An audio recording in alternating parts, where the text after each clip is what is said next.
PTC news देख रहे सभी दर्शकों का स्वागत है। मैं सुमन कश्यप आपके साथ हाजिर आपके सामने हरियाणा की तमाम बड़ी खबरों को लेकर बुलेटिन की शुरुआत करेंगे, लेकिन पहले नजर डालते हैं हेडलाइंस पर। कुरुक्षेत्र बीड मथाना गांव में मुख्यमंत्री नायब सिंह सैनी ने गुरुद्वारा साहिब में माथा टेका। गुरुद्वारा साहिब के गेट का उद्घाटन भी किया।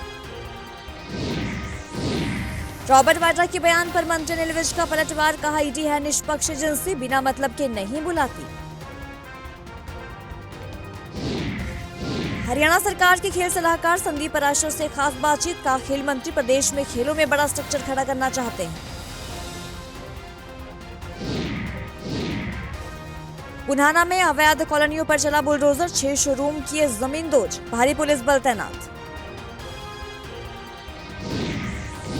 जींद में बिजली शॉर्ट सर्किट से जली गेहूं की फसल, किसानों का आरोप समय पर नहीं पहुंचे फायर ब्रिगेड।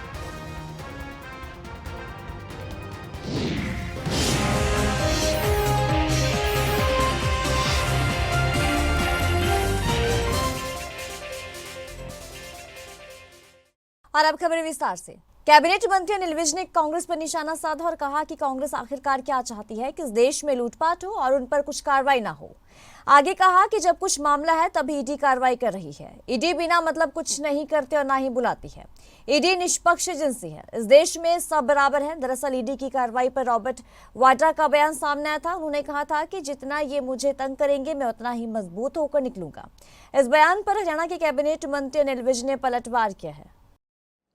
अब कांग्रेस चाहती क्या है कि इस देश में लूटपाट हो,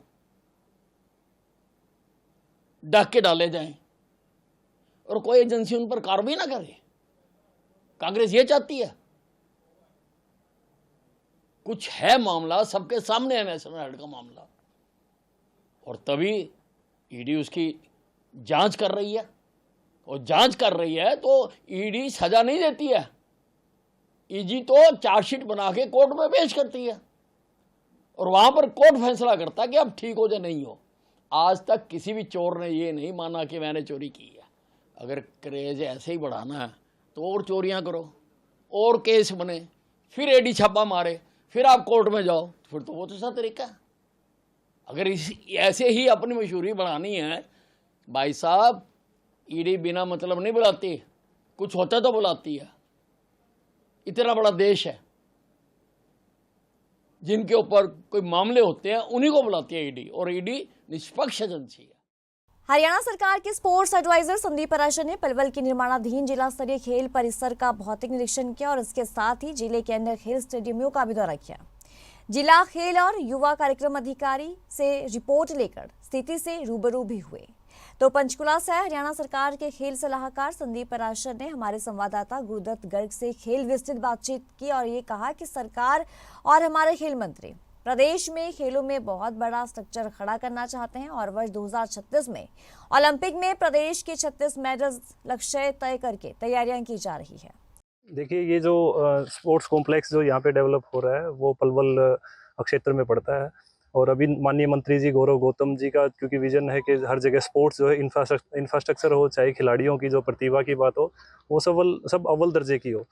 जो ये ग्राउंड है ये 30 एकड़ के आसपास जो है लगभग में बन रहा है। और जो ग्राउंड लेवल पे रहता है, क्योंकि यहाँ पे बताया कि तालाब वगैरह था, तो जो प्लिंथ लेवल का काम है वो थोड़ा टाइम लगता ही है उसमें, लेकिन अभी बड़ा स्पीडली जो है काम स्टार्ट हो गया है। आप देखेंगे कि इसकी पूरा भरत होने के बाद जो गेम स्पेसिफिक के जो FOP जो बोलते हैं, फील्ड ऑफ प्ले रहते हैं, वो डेवलप होंगे और जल्दी ही आपको जो यहाँ खिलाड़ी खेलते हुए नजर आएंगे। यहाँ जैसे कि क्रिकेट का ग्राउंड नहीं है, प्रावधान भी नहीं है कि क्रिकेट का ग्राउंड या क्रिकेट के बच्चों को सिखलाया जाएगा, लेकिन कोच की नियुक्ति सरकार की तरफ से क्रिकेट कोच की नियुक्ति यहाँ कर दी है। वो बता रहे हैं कि कुछ 10-12 बच्चों को यहाँ कर जो कोच हैं वो लेकर के आते हैं और बैठे रह जाते हैं क्योंकि ग्राउंड है ही नहीं। देखिए, क्या रहता है कि जो स्पोर्ट्स है, स्पोर्ट्स 2 तरीके से चलता है। एक तो फिटनेस जो है सबके लिए ज़रूरी है, चाहे कोई भी स्पोर्ट्स डिसिप्लिन हो। तो ऐसे ही क्रिकेट का जो आपने बताया है, क्रिकेट 2 तरीके से चलता है। पहले जो है फिटनेस के लिए एथलीट्स जो तैयार होते हैं, फिर गेम स्पेसिफिक स्किल जो है डेवलपमेंट के लिए काम होता है।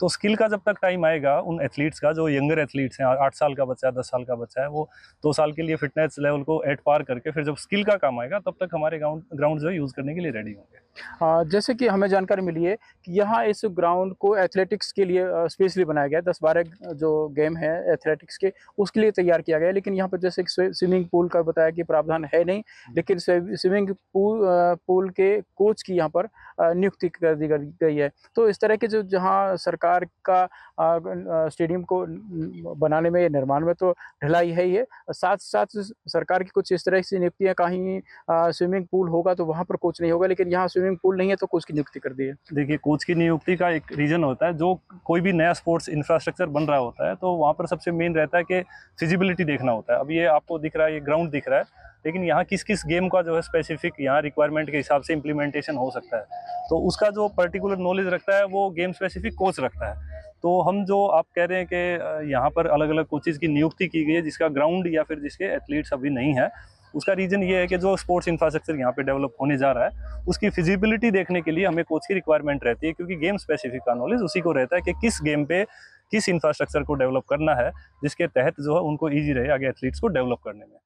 फतेहाबाद के रतिया इलाके में अटल किसान मजदूर कैंटीन का शुभारंभ किया गया। जहां पूर्व सांसद सुनीता दुग्गल ने कैंटीन का उद्घाटन किया। उद्घाटन अवसर पर बोलते हुए सुनीता दुग्गल ने ये कहा कि देश का किसान और मजदूर कड़ी मेहनत करते हैं। किसानों और मजदूरों को कम पैसे में भरपेट और पौष्टिक खाना मिल सके, इसके लिए सरकार ने अटल कैंटीन की योजना शुरू की है। उन्होंने कहा कि मजदूर और किसानों को मात्र 10 रुपए में भरपेट खाना मुहैया करवाया जा रहा है और रतिया में इसकी शुरुआत की गई है। इस कैंटीन का लाभ किसानों और मजदूरों को जरूर होगा। जरा सुनिए क्या कुछ कहा सुनीता दुग्गल ने। का लाभ लेना चाहिए।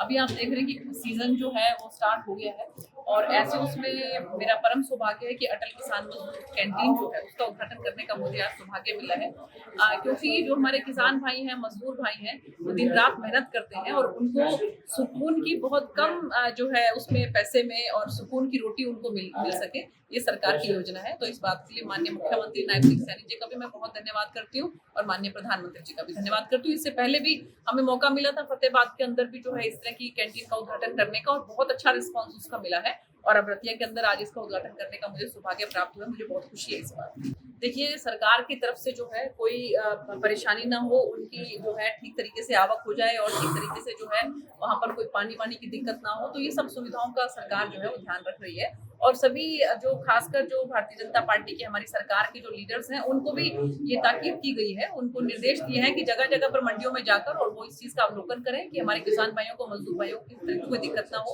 तो हम एक बार मंडी में भी आज जाकर देखेंगे कि किसी तरह की कोई परेशानी हमारे किसान भाइयों को तो नहीं हो रही। हरियाणा के नूंह जिले में विकसित हो रही अवैध कॉलोनियों को लेकर जिला और नगर योजनाकार विभाग पूरी तरीके से सख्ती बरते हुए है। जिले में लगातार हो रही तोड़फोड़ कार्रवाइयों से भूमाफियाओं में हड़कंप की स्थिति पैदा हो चुकी है।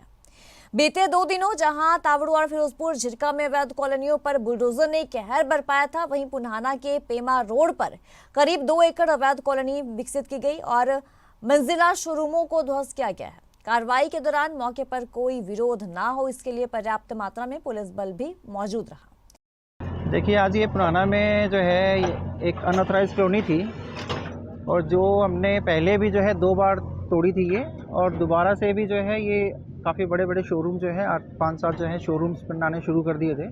आज इस पर पूरी कंप्लीट कार्रवाई की जा रही है, आपके सामने है। जितने भी स्ट्रक्चर्स हैं इस कॉलोनी में सारे तोड़े जा रहे हैं। यदि सबके टूट जाएंगे तो इससे मेरे हिसाब से कोई ठोस कार्रवाई इससे कुछ बचती नहीं है। साथ ही साथ FIR भी भेज रहे हैं हम, तो लगातार FIR भी भेज रहे हैं, मुकदमे भी दर्ज करवा रहे हैं पुलिस के माध्यम से।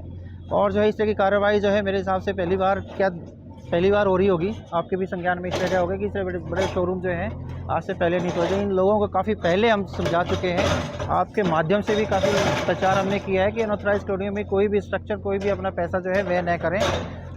इन तरह की कॉलोनियों में कोई भी स्ट्रक्चर जो है वो रेगुलाइज नहीं होगा और उनका टूटना लाजमी है। आज उसी की तरह से ये कार्रवाई की जा रही है। जींद में बिजली के शॉर्ट सर्किट के चलते 2 अलग अलग जगहों पर खेतों में खड़ी गेहूं की 9 एकड़ की करीब की फसल जो है वो जलकर राख हो गई। किसानों का यह आरोप है कि बिजली निगम की लापरवाही के चलते उनकी फसल जली है। किसानों ने बिजली निगम के खिलाफ शिकायत भी दी है। जींद के गांव दालमवाला के से शाहपुर रोड की तरफ श्रीराग खेड़ा के खेतों में रात को बिजली की तारों से उठी चिंगारी के चलते जो है आग लगी है। किसानों ने फायर ब्रिगेड और डायल 112 को फोन किया, लेकिन काफी देर तक फायर ब्रिगेड की गाड़ी नहीं पहुंची। तो आसपास के किसानों ने ट्रैक्टरों के सहायता से आग के चारों तरफ खुदाई कर आग पर काबू पाने की पूरी कोशिश की। तो गांव से भी किसान आ गए और पानी के ड्रम की सहायता से आग को बुझाने में जुट गए। इसके बाद फायर ब्रिगेड की गाड़ी पहुंची, लेकिन तब तक आग के चलते 8 एकड़ फसल जलकर राख हो चुकी थी। दिल्ली रोहतक रोड पर कार की चपेट में आने से एक 6 वर्षीय बच्चे की मौत हो गई, जबकि मोपेड पर सवार एक व्यक्ति घायल हो गया। तो घायल को उपचार के लिए शहर के नागरिक अस्पताल में भर्ती करवाया गया, जहां उसका उपचार जारी है। तो आसौदा थाना पुलिस ने मृतक बच्चे के पिता के बयान पर आरोपी कार चालक के खिलाफ केस दर्ज कर कार्रवाई शुरू कर दी है। मृतक की पहचान करीब 6 वर्षीय शांत के रूप में हुई है। बच्चे के पिता बिहार निवासी शत्रुघ्न के अनुसार वो परिवार सहित मासूब्रे कंपनी के नजदीक रहता था और मजदूरी करता था। तो मंगलवार की दोपहर करीब 3 बजे उसे पता चला कि उसके तीनों बच्चे पेट्रोल पंप पर बोतल में ठंडा पानी लेने के लिए गए थे। प्रिंस और रोशनी पेट्रोल पंप पर लगे वाटर कूलर पर खड़े थे, जबकि शांत कुमार रोड के पास पेट्रोल पंप की तरफ खड़ा हुआ था। इस दौरान रोहतक की तरफ से एक तेज रफ्तार कार आई और एक मोपेड सवार व्यक्ति को टक्कर मारते हुए शांत को टक्कर दे मारी और बेटी की मौके पर ही मौत हो गई। ये हादसा हुआ क्योंकि हमारे 2 बजे का छुट्टी हुआ था कंपनी से, तो हम रूम पे आ गए थे। हम रूम पे कपड़ा चेंज किए, तो बाद में पता चला कि इधर बच्चा एक्सीडेंट हो गया। फिर हम निकल के गए, फिर वहाँ पर बताया मेरे आदमी से था, जो बच्चा जा रहा था पानी लाने के लिए, तो कार वाले भैया आगे स्कूटरी वाले को ठोक दिया और उसमें आगे होते हुए मेरे बच्चा को बस में दाब दिया और बच्चा के बस में दाबने के बाद बच्चा स्पॉट हो गया। सर HP पेट्रोल पंप है रोहतक से पहले, जस्ट वहीं पे इनका एक्सीडेंट हुआ। कार वाले उधर से आ रहे थे और स्कूटरी वाले थे जो इधर से गुजर रहे थे, और पहले स्कूटरी वाले को मारा, उसके बाद बच्चे को चपेट में लिया और बच्चे को ऐसे लिए, पूरा बस था साइड में, उसके साथ पूरी बच्चे को कुचल दिया उन्होंने। झज्जर शहर के महर्षि दयानंद सरस्वती खेल स्टेडियम के पास स्कॉर्पियो कार में सवार होकर आए करीब 4 से 5 नकाबपोश लोगों के द्वारा मोटरसाइकिल सवार एक युवक के अपहरण करने का मामला जो है वो सामने आया है। यहां तेज रफ्तार से एक मोटरसाइकिल सवार युवक आया, जिसका पीछा स्कॉर्पियो में सवार नकाबपोश लोग कर रहे थे। मोटरसाइकिल सवार युवक जैसे ही खेल स्टेडियम के पास पहुंचा तो स्कॉर्पियो कार चालक ने मोटरसाइकिल के पीछे से टक्कर मार दी और कार की टक्कर लगने से मोटरसाइकिल सवार युवक सड़क पर ही गिर गया, जिसके बाद कार से 2 से 3 नकाबपोश लोग नीचे उतरे और मोटरसाइकिल सवार युवक के साथ मारपीट की, उसे जबरदस्ती कार में डालकर अपने साथ ले गए। तो करीब दोपहर को 1 बजे कंट्रोल रूम से हमारे पास इंफॉर्मेशन आई थी कि एक स्कॉर्पियो गाड़ी ने एक बाइकर को एक्सीडेंट करके और उसको किडनैप करके लेके चले गए। उसी के रिगार्डिंग CP साहब की लीडरशिप में और DCP साहब की डायरेक्शन पे 4 टीमें बनाई और चारों टीमों ने बहुत अच्छा काम किया। दोनों गाड़ियां जो इस मैटर में इन्वॉल्व थी उनको राउंड अप कर लिया है। 5-6 बच्चे हमारे पास अभी फ़िलहाल हैं, वो वेरीफाई करने लग रहे हैं। वेरीफाई करने के बाद आपको अपडेट करें। करनाल जिले में बने हैफेड के 3 गोदामों में 10 करोड़ रुपए का गेहूं खराब हो गया है। जानकारी के अनुसार मौसम और भंडारण की स्थिति सही न होने के चलते गेहूं में नमी आ गई, जिससे ये खराब हो गया। गेहूं के रखरखाव के लिए हैफेड द्वारा करनाल जिले में गोदाम बनाए हुए हैं, जिसमें नेवल, असंध और नीले खेड़ी के गोदाम में रखा करीब 10 करोड़ रुपए का गेहूं जो है वो खराब हो गया। ये ओरिगो कंपनी है, उसको स्टोरेज की PMS के तहत उसको जिम्मेवारी दी हुई थी डिपार्टमेंट ने कि आप रख रखाव रखेंगे, और उसके तहत ये स्टॉक इनके गोडाउन्स में 5 गोडाउन्स में लगा हुआ था। तो मैंने जैसे 9 तारीख को ज्वाइन किया और मैंने गोडाउन्स का विजिट किया, तो वहाँ पर मैंने देखा कि स्कैटर्ड वीट पड़ा हुआ है और उसमें काफ़ी मात्रा में कीड़ा भी है और उसका रख रखाव प्रॉपर नहीं है। तो मैंने इसकी सूचना अपने मुख्यालय को हैफेड पंचकुला को दे दी है और एक कमेटी कॉन्स्टिट्यूट कर दी है, और आगामी जो भी कार्रवाई होगी नियमानुसार आदेश होंगे वो कर देंगे। कितनी वीट है और किन किन जगह पे लगी हो, कितने आपके गोडाउन्स में? ये लगभग 42,736 MT वीट और राइस अभी तक सारे गोडाउन्स में लगा हुआ है। इसमें लगभग 2.5 लाख बैग के लगभग नेवल में और 1.5 लाख के लगभग हमारे असंध में है। यहाँ 2 जगह स्थिति क्रिटिकल है, बाकी स्थिति हमारी ठीक है। जिस कंपनी को सर रख रखाव के लिए सौंपा गया था उस पर विभाग क्या कुछ एक्शन? देखिए, वो जो भी हम उनको स्टॉक देते हैं उसके बाद वो डिस्पैच कराते हैं, उसमें अगर कोई लॉसेज जाते हैं, कोई शॉर्टेज जाती हैं, तो वो उनसे हम रिकवर कर लेते हैं उनके बिल्स में से। इस बुलेटिन में इतना ही। खबरों की ज्यादा अपडेट के लिए आप बने रहिए हमारे साथ।